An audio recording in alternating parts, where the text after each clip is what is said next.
Hey everyone, welcome back. It's Lucid, and I am joined by Sai. This is Sai, and I'm once again joining Lucid. Yeah, we've got, I'm pretty sure, a fun one for you. We've got these messages from Gath, and because I've seen ahead on turns, I have a good idea what this is about. So I'm pretty stoked. All right, let's get into it. I don't want to. It's Christmas morning. I want to open my presents. All right. Yeah. As All right. promised, this novel will be about our plans for the rest of this game. But before you read my next message, please go and check another round of PvE chess that should have happened this turn in number 249. I don't know if you have seen this thing on turn 72 or even earlier, but this time is the official coming out because I think it will definitely be revealed before turn 107. So let's go watch that PvE battle. Yeah. Okay. 249. Okay. I think you and I both know what this is now. Yeah. So, okay. What on earth are these many ND attacks? So this was something you and I talked about pretty close to the beginning of the game. Yeah, With actually, this, it is kind of funny that we mentioned this in some of the earliest episodes discussions, but this is the first time that we're actually seeing a player use it. right? Want to see the result of that battle? Oh, you're just Yeah. yeah, Oh, well, let me. Yeah, I've got the. Let's see. I have to go to a different thing. So it got stolen. it got killed that Wait, time. did it get killed? Oh, it just Mhm. got killed. Okay, so let's look at another one. Got team colored squares on. So he's got the sword of Augilmer, or whatever you call it. So it's going to have less attrition on the troops. Where did he land? Okay, here he is. And Gath is really well set up to do this because they've got the cheap astral mages, The astral like nature guys, yeah. astral nature mages, and you really want to charm them. You don't want to enslave them. So yeah, and you have to basically. There's a set of things you need to be able to patrol them out. They're invisible, so you need like spirit sight patrollers. These guys might be spirit sight. These guys are spirit sight. I know they're dark vision. I don't know if this is going to count. Yeah, I think they are invisible, so dark vision doesn't count. It needs to be Yeah. specifically spirit sight. Okay. So yeah, but basically you just charm them. I think he's also got a friendship hat buried in here somewhere, and just a ton of charmers. And the thing I had never figured out, because I had done this in my Vedheim game, is like I could never industrialize it. I had wanted to do this on some like beat up old province that didn't have a lot of population because I was going to like patrol. You're casting the spell generates a lot of unrest and you're going to kill off all the population. So I didn't want to do it in a high value thing. But then what ended up happening is when you recruit one, then that one will jump across the map immediately and try to kill the other horror that you summon. And the thing that they figured out here is that if they do it in a fort, then the one you get isn't on patrol order. So it's going to sit inside the fort and isn't going to kill the new one you get. So that's kind of like an important detail. But there's other things they figured out as well. So they did this. This must be like 25 times or something, 30 times. And it's got a very high success rate. And these guys are all sick. You can't script them at all. They're completely impossible to script. So you can't do like hold and attack, which kind of sucks. But they have really high defense, plus invisible, plus damage reversal, plus ethereal. And then they have magic power. So they are ridiculously good.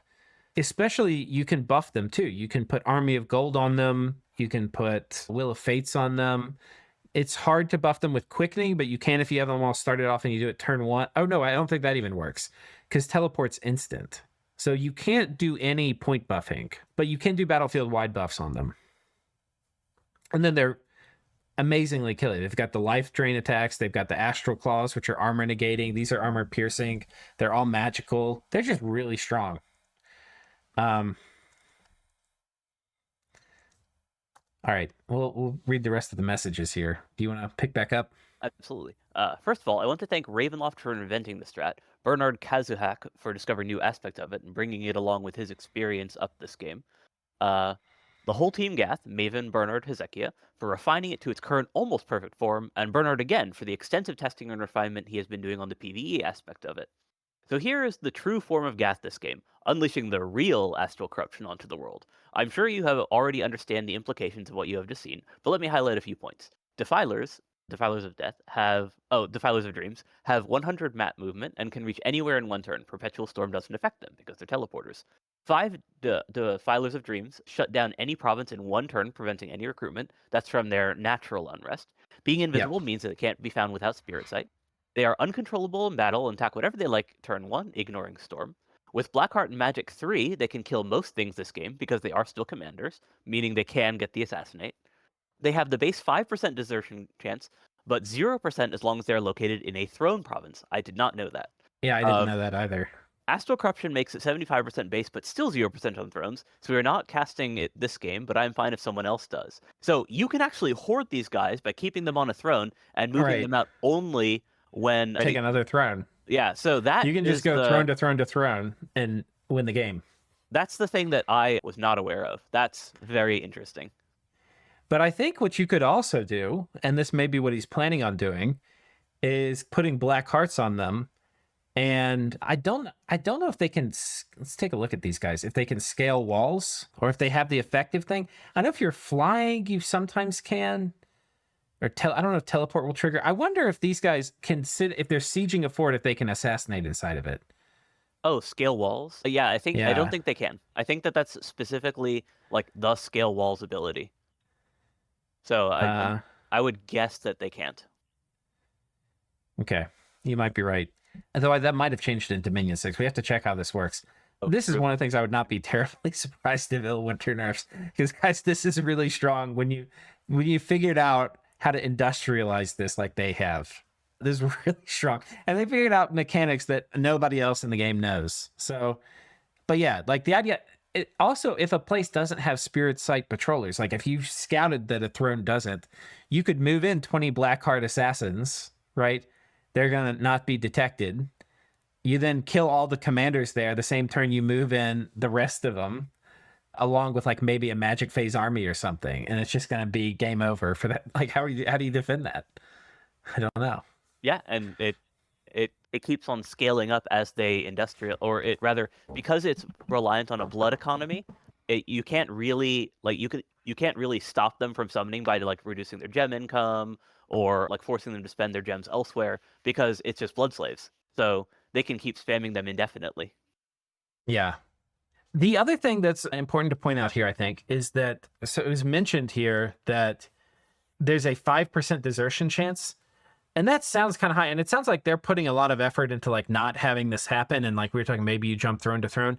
5% is low. Okay, yeah, so 5% is totally reasonable. That's like they're gonna like, what is it? 10 turns on average you get to use them, not to have a 50% chance of them leaving. But around there. 0% on thrones that really changes it. Like that's because now that you can hoard them. Because before it's like you would get them, but you would want to use them. You're like, okay, they're burning a hole in my pocket. Let's go start capturing provinces. What were you gonna say?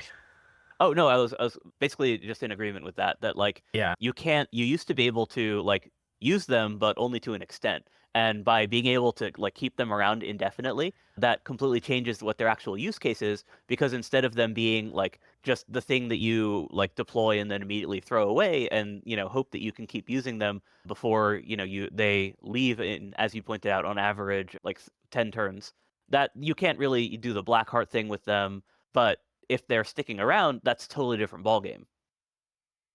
Yeah, and it's also like, you want to take a throne from Gath now? What if there's 10 of these guys in each throne, and then he just has 10 black hearts sitting in his inventory? And so it's like these are literally only capable of being stopped via, what are they called? Scout spam. Like you cannot protect commanders against these guys. Yeah. I mean, you kind of could, right? Like you can, but you kind of can't. You really can. You could make commanders tough enough that they could kill these guys, but what would the checklist be? They need to have Spirit Sight so they can see through invisible. They need to have like 20 something defense at least, right? Or probably more like 25 defense. Then they need to not like give up to fear. They need to have pretty high MR so that they're not going to get yeeted by the damage reversal. Don't want them casting anything. They probably also need bodyguards, right? So you're going to need to figure out a good bodyguard versus these guys too. So it's a pretty long list of requirements that in practice you could definitely make a commander that could tank like you could make a super combatant that could kill 20 of these guys, not at the same time, but like in sequential assassination battles. But you probably can't make 20 commanders in an army resistant to these guys even 50% of the time. Right. So, yeah. And that's what you would like need to be able to do in order to actually move on to one of these thrones. Otherwise, you're essentially just giving up any sort of edge that you have. Like, yeah. Yeah. Yeah. Okay. You want to keep going? Right. The horror event can be seen by pressing I, so we are trying really hard not to let anyone discover what is going on, ensuring no scouts are around, and doming the province next turn. Capture rate in the current setup should... Wait, doming? You can dome it if you cast it from inside. Oh, right, because then it's not a foreign spell. Okay, so you need to keep all your casters there too. Okay, got it. Yeah. Capture rate in the current setup should be about 95% because sometimes troops kill them. We actually saw that in the very first one we checked. DoD is about 16 slaves and some dead chaff, slightly more than force a year. One of main goals of Zombification Project that we ran earlier was to get some mark-safe Gadols, because each Dodcast has a 20% mark chance. Right, like horrors are going to horror mark you, but if your caster is mindless, you don't need to worry about them. Right. Unfortunately, 5 of them got muted because of fatigue head damage, so now we are mainly limited by caster availability. We can use regular Cohens for this, but it is harder in terms of boosters. Therefore, Astral Gadols are indeed the most important kind for us, but not for combat reasons. Eventually, with Gift of Health, this problem should be fixed. Friendship Hat, while not required, is crazy good in preventing horror and troop losses because it surprisingly gets pen bonuses from items and nature levels from the caster, which makes it just incredible, and not only for horror capturing. Right, you'd actually talked about this earlier as well, that's what you want your Friendship Hat on. Drain 3 I've got a fun game where I'm running Friendship Hat right now, actually. It's on like it's a Hinnom game, and I've got like a Nature 5. Like, I actually air empowered the Nature Hinnom hero. Yeah, it's pretty fun. So he's jumping around doing howl and stealing tarts and stuff every turn. Very cool. Right. Therefore, right. Drain 3 also means 4 less MR on horrors compared to Magic 3, so much easier to charm. Right, because they have magic power. So normally magic will lower your MR, but with magic power, it increases your MR by more. So that's what we're seeing there. Yeah, these are the things I love that you see start coming out. Like, I think at the beginning of the game when we were looking at this build, there's like the 2 types of Gath builds. There's the Drain build, there's the Magic build. And it is cool, like, seeing more... he was thinking about this, I'm sure, at the beginning of the game. Maybe not in its full manifestation, but it's likely it was a thought that had occurred to him. And this was not even on my radar for, like, advantages of Drain Gath is, you make Dream Horrors have lower MR, so you can charm them more easily. Like, not even something that I would have thought of. Right. And, it's also good if Astral Corruption gets thrown up, too. It's another advantage of Drain.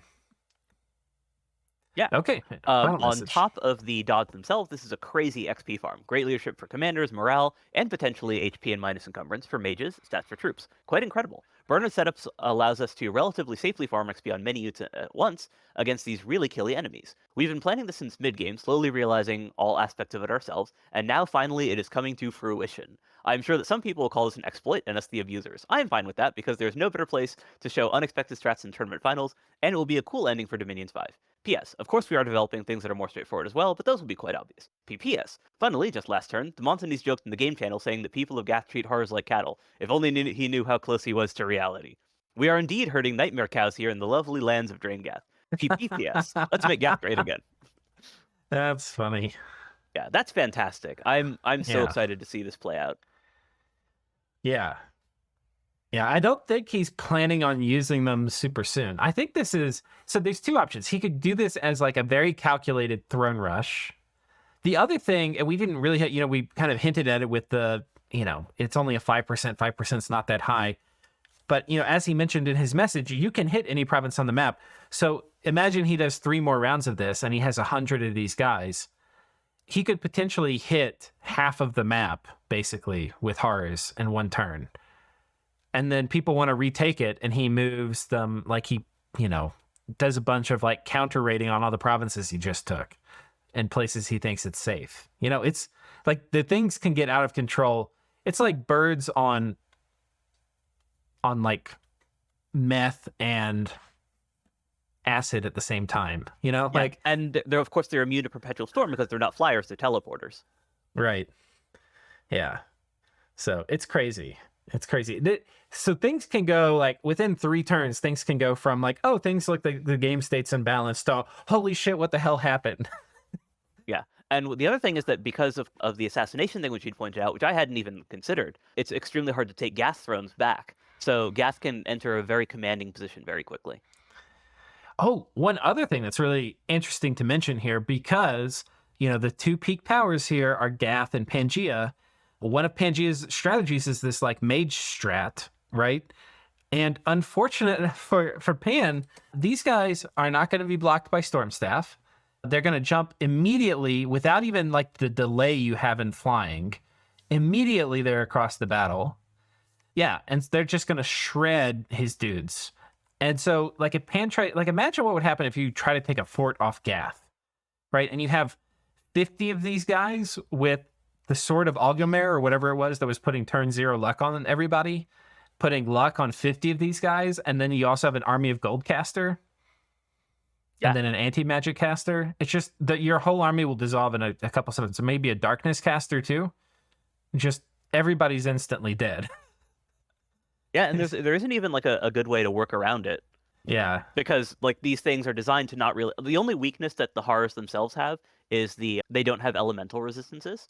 But like that's a hard thing to take advantage of when that's literally the one thing that makes them like imperfect.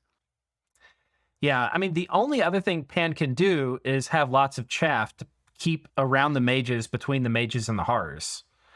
But that so far is not something Pan is doing. Pan's like major bust, and that is not a good strategy against this. So yeah, because they jump right on the mages, and in fact they prefer it. That's their favorite diet. That's their favorite diet. Give me some of those yummy mage brains. Okay, well, I've known this for a little while that this was coming because I've been peeking ahead on turns and I can't say anything. So I'm so glad it's finally happened so we can talk about it. Yeah, and it is really cool. It's really cool. Yeah. I hope when this does inevitably get nerfed by Illwinter, I hope it's nerfed in a fun way where it's still a viable strategy, but maybe not quite as broken as I think we're going to see. Yeah, well, the other thing is that this is something that presumably is going to work differently in 6 anyways. Oh, Wind of Death. Why do you say that? I mean, 6 is just different mechanically in general, right? I can't think of any. I don't think any of these mechanics are impacted that I can think of. Well. I mean, the spell still exists. Blood hunting is still good. Maybe there's some part that's different. Charm is no longer nature, so it wouldn't be a Gath thing. Charm is now glamour. Glamour, right. So it's going to be who has... there aren't glamour communions. So it's who has what, glamour astral or glamour blood? Right. Well, you would need astral blood anyways as well. Right. So it becomes more specific in Dominion 6. In Dominion 6, you need charm casters, which can either be high glamour mages or it can be astral blood. Marignon could do it. Marignon's got glamour 2 mages, so you could put a cheap glamour booster on them. And then they also get astral blood, I think. Do they? I forget. I know they get blood fire. Do they get astral too?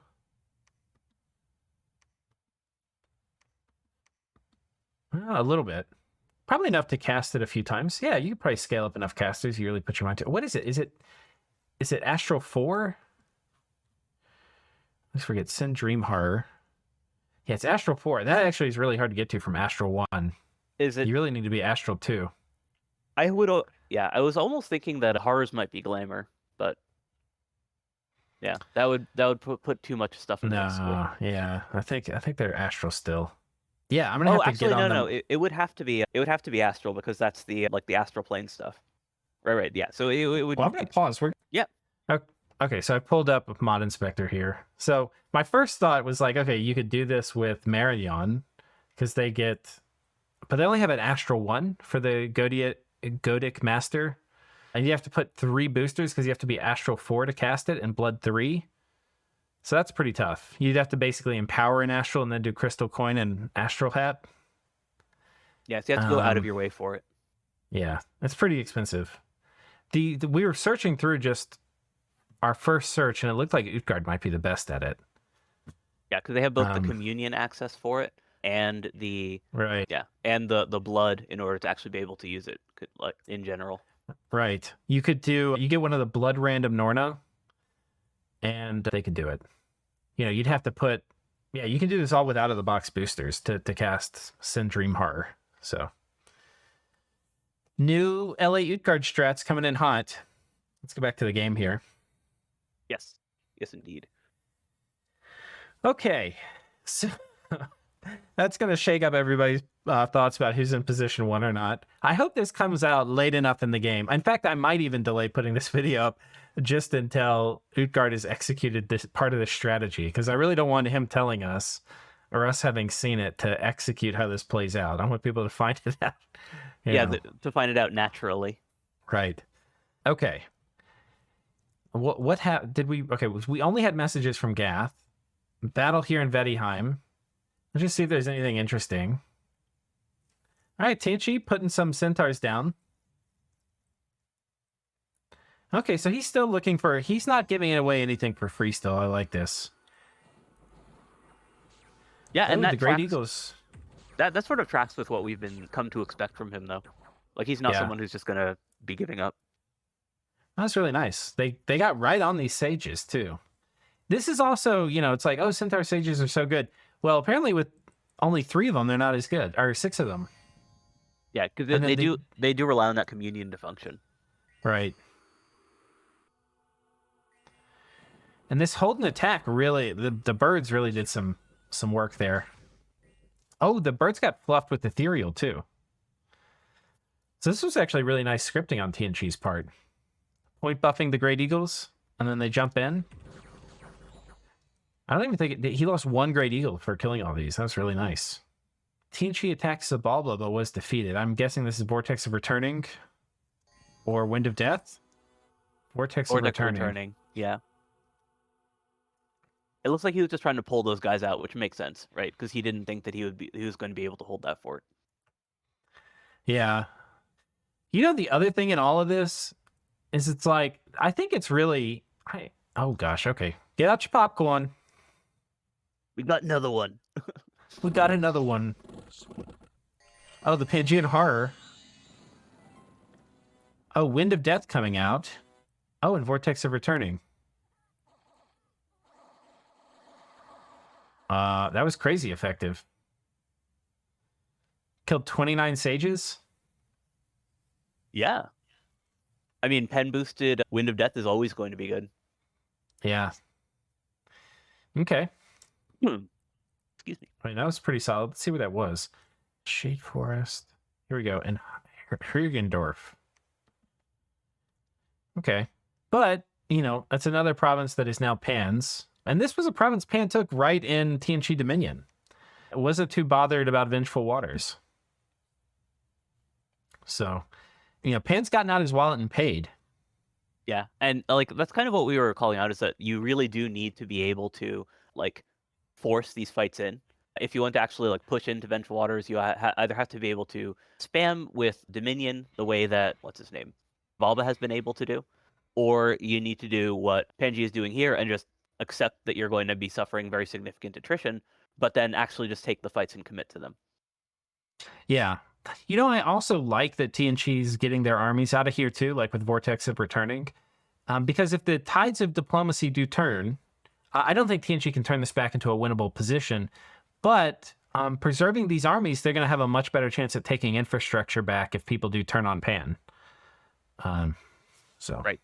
And then, Illwinter stuff. So, one other thing we didn't really talk about, but, we've kind of been talking about as we've been looking at the graphs, is that particularly Arithia and Zabalba, by stabbing... on one hand, one of the biggest winners in the TNG downfall has been Zabalba. But I don't think he's won proportional to how much, Gath and Pan have come ahead. So... they've kind of if you wanted to have a weaker party coalition against the greater parties or something, they've killed one of their buddies. So now they've basically put themselves where they basically can only play Kingmaker to Gath or Pan a little bit. Yeah. But I don't think that it's quite that bad, but yeah, it's pretty scary. Yeah. For Arithia, it is. I think Zabalba is a true contender, but I don't really think so, especially with Gath revealing what they did this turn. Yeah, I don't think that anything that Xibalba has is on the same level. Because Yeah, he's not doing anything unique, you might say. right. And we know Pan is hoarding gems. Like, Pan hasn't spent anything all game, despite having the best gem income. So, Pan's almost certainly got a global play, as we've been saying for a long time. Zabalba has been very clear they've been spending all their gems. Like, you just look at their armies and you see all their gems. They got all this cool gear on their guys, and, they've got golems and all these things. Yeah. So. And, All right. they need to. Like, they don't have a cheap Astral option. Like, it really is Right. just golems. Right. Yeah. But it's also the gems for all the weapons of sharpness casters. He's got 2 of those per army, and it's blood and earth for that. And I think he also has some gear usually for his Wailing Winds casters now. And, it does add up. But, Pan hasn't been spending anything. And Gath, I think, has been reasonably frugal.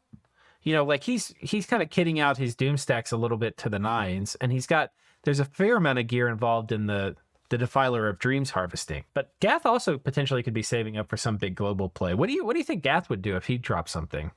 I mean, with Gath, I don't think that they want any globals of their own.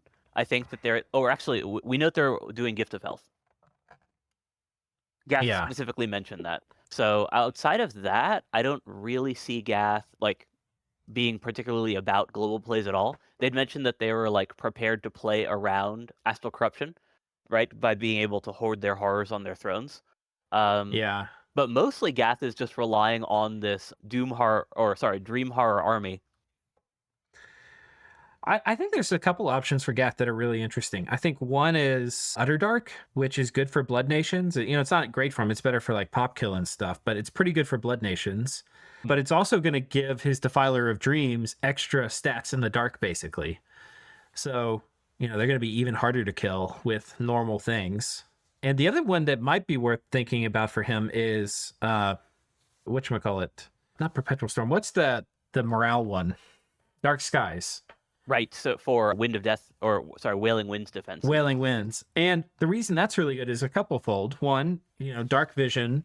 It's not the full darkness like Underdark, and it's not the huge income penalty like Underdark, but it is an income penalty, so it's going to hurt the people who rely more on gold than he does. It's going to allow him to do morale plays in his own dominion, which is going to make him even more cancer to fight into. And he's pretty much the only person in the game that has truly like morale play immune troops. He's got demons that have perfect morale. So, there's a good argument I think to make for them trying to put up something like Dark Skies. But yeah, I don't know. I mean, the problem is if the other players have Nexus, you can't really control any globals reliably. So right, because the gem income becomes so one-sided. Yeah. But that's something I think to think about. The other option is just he's saving up to do an overcast of Nexus. That's something I would be thinking about as Gath at this point.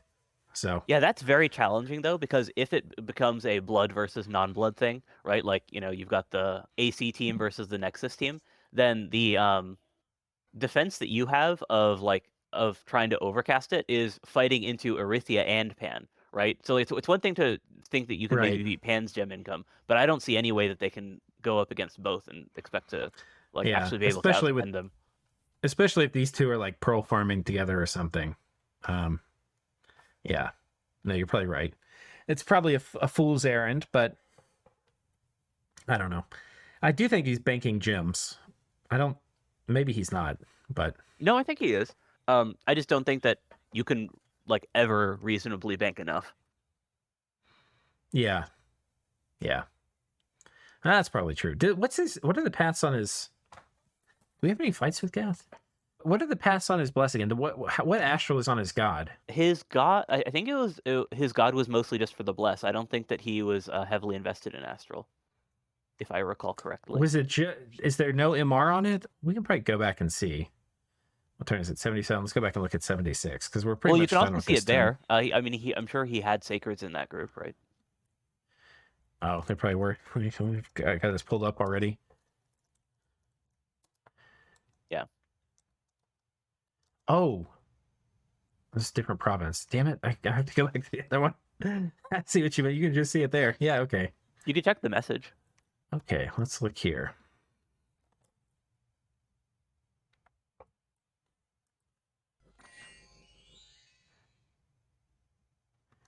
We're not going to see anybody get blessed? Is that how this is going to go? Maybe the first one?